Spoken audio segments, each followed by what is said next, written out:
City Connection is continuing to work on porting classic shmups to modern platforms, and thankfully they're getting better at the preservation side of things in their newest release, Mamorukun ReCurse, based on the 2008 arcade shmup Mamorukun ReCurse, which was eventually released on Xbox 360 and PS3 in Japan and later digitally on PS3 in the West. This version brings the game back in a more accessible way.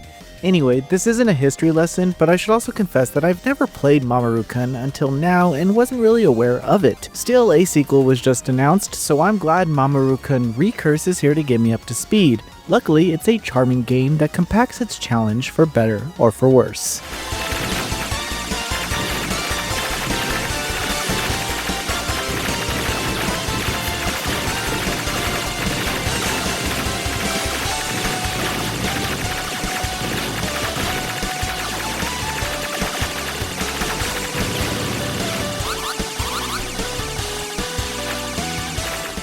Mamorukun ReCurse features 3 modes on the title screen, and I was honestly pretty excited to see an interactive title menu that houses each of the modes rather than just a simple launcher for the various versions.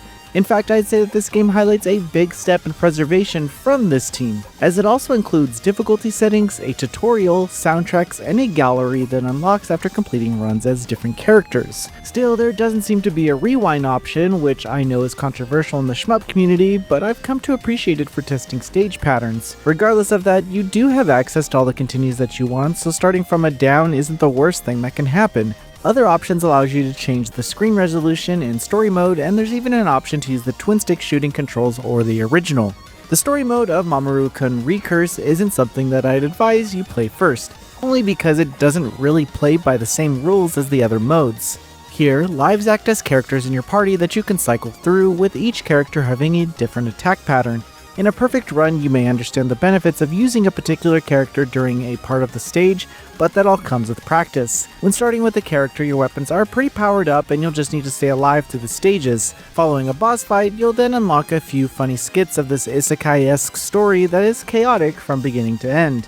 Now, the tried and true mode, and the one that I spent the most time in, was Arcade Mode, which is based on the original arcade release from 2008. This mode allows you to select a stage from a brief prologue. There's also a 5-minute timer to keep you moving through the stages, but you can defeat powerful enemies during it to get more time. In this mode, you'll need to collect power-ups for wider bullet streams and stronger attacks. I do wish there was a bit more response when picking up the power-ups, or at least a visual cue to know when you've maxed out, so you don't have to worry all the time about collecting these. While the power-ups affect the size of the bullet streams, each character has a unique pattern that ranges from novice to advanced, and all of this is displayed on the menu during the character select screen. Lastly, there's the Netherworld Action Mode, a mode introduced in the updated console port released on PS3 in 2011. This is a very challenging mode where you can choose 3 characters to take on courses and bullet patterns that'll have you sweating.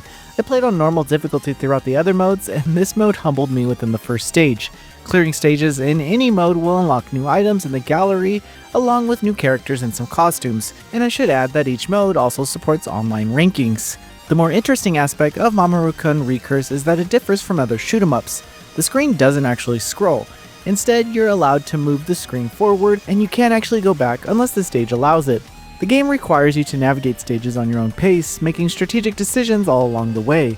It's also possible to skip fights if that's what you want and don't care about power-ups or high scores, but I found that this setup provides a good shmup experience that really stands out. It takes the twin stick formula and wraps a shmup blanket around it, resulting in some interesting ways to clear out enemies. The enemies themselves all resemble something like yokai, and while each stage features different types, I was more impressed with how each level of difficulty led to increasingly intense attack patterns and waves. The basic bullet patterns are challenging in a beginner level kind of way, but I don't think you'll understand the type of game this is until you raise the difficulty to highlight some incredible levels of bullet hell patterns. The fact that you can move around the stage, including choosing hidden spots, adds a new layer to avoiding bullets here. Add in the special curse mechanic where you can curse your character to avoid damage or curse enemies to have them take damage, and I'd say each run has potential to be drastically different depending on how you play. The stage design explores several different themes, but I believe they are, for the most part, a little too brief. This is a bit more evident on easier difficulties, as anything harder tends to evoke a desire for the nightmare to end. However, I would have preferred the story mode to expand on the levels to provide a different experience altogether.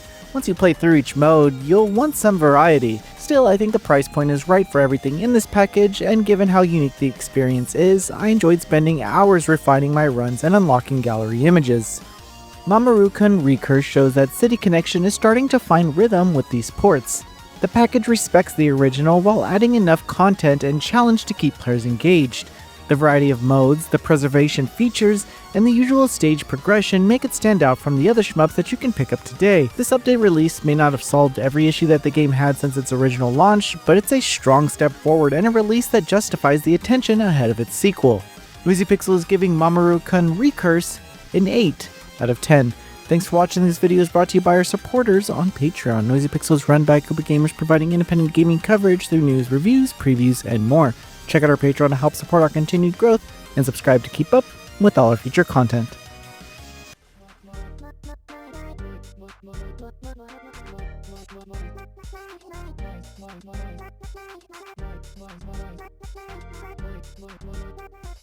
Noisy Pixel.